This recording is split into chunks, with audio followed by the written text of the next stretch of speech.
Daniel, we were talking about the president-elect's comments about January 6th. I know that there were a number of statements that are not accurate. Can you tell us what happened? There aren't. So listen to what he said about one prominent rioter and the presence of guns at the Capitol that day. Ashley Babbitt was killed. She was shot. She had never been shot. She was shot for no reason whatsoever. In fact, they say that she was trying to hold back the crowd, and the crowd was made up of a lot of different people, so we'll see. But I will tell you this, the person that was killed was Ashley Babbitt. This would be the only insurrection in history where people went in as insurrectionists with not one gun, okay? And let me tell you, the people that you're talking about have a lot of guns in their home. This not one gun thing, Dana, has been debunked for 3.5 years now, if not more. It is an out-and-out lie. Now, we'll never get a complete inventory of the number of guns brought by people to the Capitol that day because most of them were permitted to leave before later being arrested. But there have been numerous cases in which people carried guns on Capitol grounds and were convicted for it. I have a list in front of me. Mark Mazza, 2 loaded handguns on Capitol grounds, 5 years in prison. Guy Reffitt, more than 7 years in prison, carried a handgun on Capitol grounds. Christopher Alberts had a pistol during the riot, 7 years in prison. Jared Barger pleaded guilty, had a pistol there. John Banuelos charged for allegedly twice firing a pistol in the air on Capitol grounds. A Roger Preacher, pistol in his waistband. Mario Morris of Texas, convicted of having a pistol in his waistband at the Capitol. So the not one gun thing is out and out false. Now, on the Ashley Babbitt case, look, it's subjective whether she should have been shot. I can't fact check that, but the president-elect is certainly leaving out some pertinent facts here, specifically that Ms. Babbitt was a rioter who was trying to enter a shattered window of the House Speaker's lobby, had been warned not to do so, was carrying a knife. So certainly not just wandering around aimlessly or something of that sort. All right, Daniel, thank you so much for that. Appreciate it. And staying on the sort of broader topic or the related topic to January 6th, I don't want to lose sight of what he said about Jack Smith, calling him deranged and worse, which is, I know, not new. He called him mean and nasty. But also what happened while this press conference was going on, which is that Judge Aileen Cannon, a judge who actually he said that he had never met, even though he obviously had a very important case before her and he appointed her to the federal bench, she ruled that this report that Jack Smith put together will remain sealed. And she's not the final say, I should note. We'll wait to see, Yeah. because obviously the Justice Department is going to respond to this, I would presume. Basically, this report, from our understanding, and we learned a lot from a filing that came out last night, Trump's attorneys and the attorneys of his allies / co-defendants in Florida reviewed this over the weekend. They got to go to the DOJ, go into a conference room, and actually look at this report. The understanding is, as they laid it out in this filing, is that it's 2 parts, on the election interference case and the classified documents case.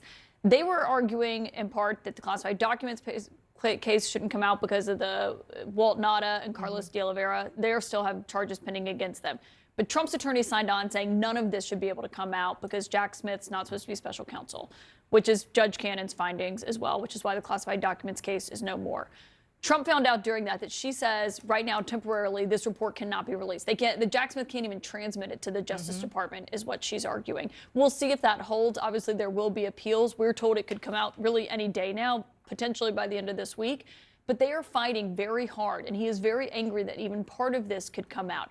What I've heard from people over the last few weeks is that, a lot of this has to do with the Mueller report coming out and how Trump felt about that, because it went into details about his aides and whatnot.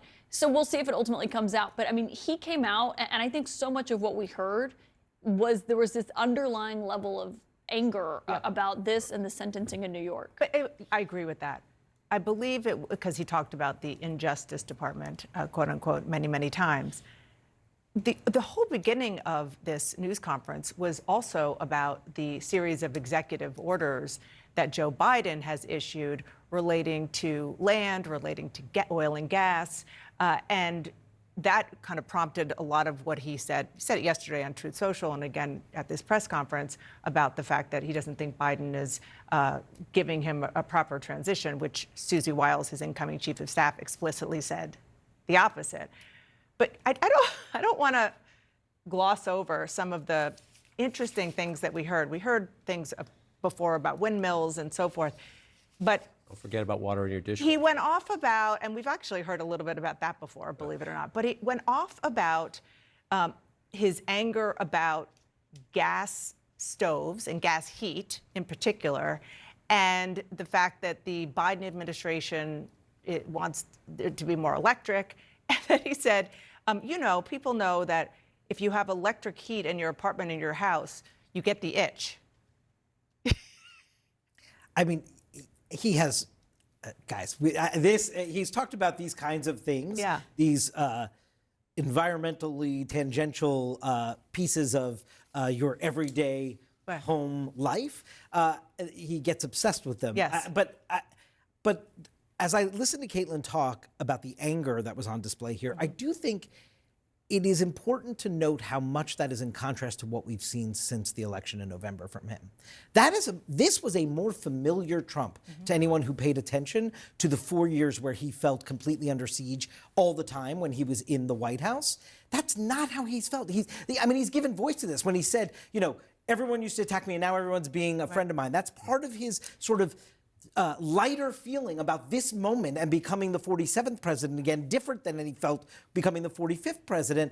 And this was a return to your point about the trailer. I just wonder if America knew we were going to get sort of this kind of repeat performance. I'm sure. It's just a fascinating glimpse of his mindset, the artificial line separating the United States and Canada. No, that's an internationally recognized border, as is the sovereignty of Greenland, as is the treaty where Jimmy Carter signed over the Panama Canal, as is when you pull out a map, I use maps every now and then, where it says the Gulf of Mexico. That's been there for a while.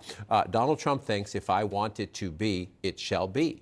It's just a fascinating glimpse at his mindset. And in 13 days, he becomes president of the United States again, and we'll watch how much. Again, she knows better than anybody at this table. A lot of what he says is for negotiating purposes and bluff purposes to get some percentage of what he really says is what he wants. But here it comes. They say you should live in interesting times. These are those times. I want to bring in Jeff Zeleny, who is live for us now in West Palm Beach, Florida, right near Trump's Mar-a-Lago resort. I think as a reporter listening to this, Jeff, it certainly stood out to me that Donald Trump would not rule out military force to take control of the Panama Canal in Greenland. But also when it comes to Canada, he had sort of what we thought was seemingly joking before, trying to belittle Justin Trudeau, saying Canada is the 51st state. But he seemed pretty serious in wanting to annex it and make it part of the U.S. He's definitely serious about that, Pamela. Certainly a long list of headlines mixed in with some familiar grievances and greatest hits as well. But you mentioned renaming the Gulf of Mexico. He proposed renaming it to the Gulf of America.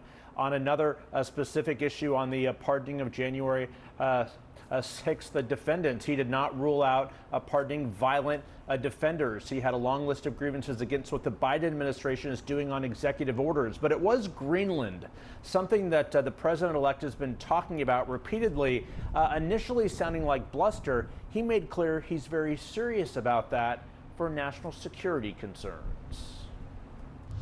We need Greenland for national security purposes. I've been told that for a long time, long before I even ran. I mean, people have been talking about it for a long time.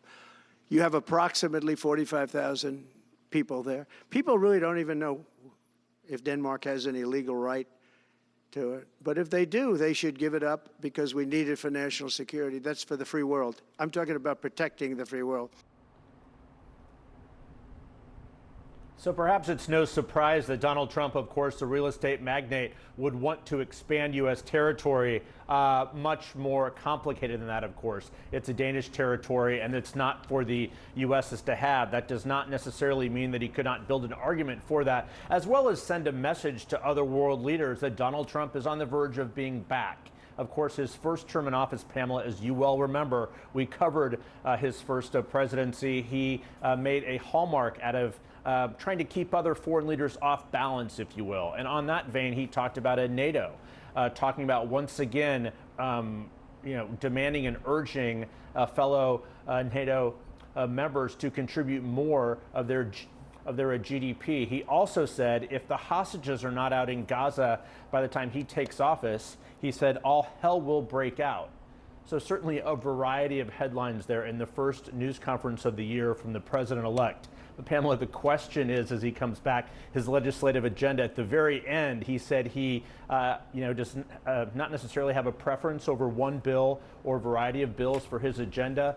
That is the central question. How does he enact all of these policies into action? But there is no doubt he has a lot on his mind just 13 days before taking office. Yeah, talking Pamela. more than an hour there at Mar-a-Lago. Jeff Zeleny, thank you so much.